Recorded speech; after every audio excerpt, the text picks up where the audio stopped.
ನಮಸ್ಕಾರ, ನ್ಯೂಸ್ 26ಗೆ ಸ್ವಾಗತ. ಅಖಿಲ ಭಾರತ ಶಿಕ್ಷಣ ಉಳಿಸಿ ಸಮಿತಿ AISEC ಕರ್ನಾಟಕ ರಾಜ್ಯ ಸಮಿತಿಯ ವತಿಯಿಂದ ಮುಂಬರುವ ಜನಸಂಪತ್ತು ಕಾರ್ಯಕ್ರಮಕ್ಕೆ ಸಂಬಂಧಿಸಿದಂತೆ ಇಂದು ಬೆಂಗಳೂರಿನ ಪ್ರೆಸ್ ಕ್ಲಬ್ನಲ್ಲಿ ಪತ್ರಿಕಾಗೋಷ್ಠಿಯನ್ನು ಹಮ್ಮಿಕೊಳ್ಳಲಾಗಿತ್ತು.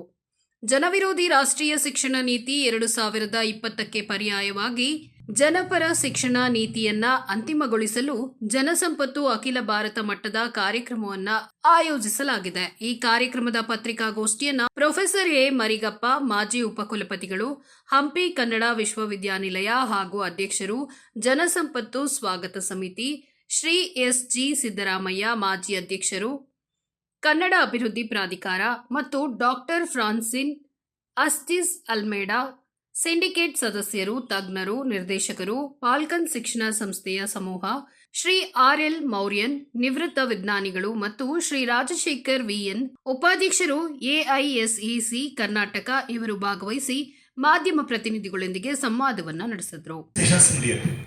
ಇಂಥ ಒಂದು ವ್ಯವಸ್ಥೆ ನಮಗೆ ಅಲ್ಲಿ ಸಿಕ್ಕಿದ್ರಿಂದ ನಾವು ಅಲ್ಲಿ ಮಾಡ್ತಾ ಇದ್ದೀವಿ. ಸೊ ಇದು ನಡೀತಾ ಇರೋದಲ್ಲಿ ಇದು ಅಖಿಲ ಭಾರತ ಮಟ್ಟದ ಕಾರ್ಯಕ್ರಮ. ಸುಮಾರು 1,000 ಜನ ಪ್ರತಿನಿಧಿಗಳು ಅಂದರೆ ಶಿಕ್ಷಕರು, ಉಪನ್ಯಾಸಕರು, ಅಕಾಡೆಮಿಷಿಯನ್ಸು, ಶಿಕ್ಷಣ ಪ್ರೇಮಿ ಜನಗಳು, ವಿದ್ಯಾರ್ಥಿಗಳು ಬರ್ತಾ ಇದ್ದಾರೆ ಈ ಕಾರ್ಯಕ್ರಮ.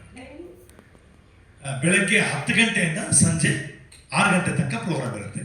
ಒನ್ ಡೇ ಪ್ರೋಗ್ರಾಮ್, ಬೆಳಗ್ಗೆಯಿಂದ ಸಂಜೆ ತನಕ ಇರುತ್ತೆ. ಇನ್ನಷ್ಟು ಸುದ್ದಿಗಾಗಿ ನೋಡ್ತಾ ಇರಿ ನ್ಯೂಸ್ 26 ಕನ್ನಡ.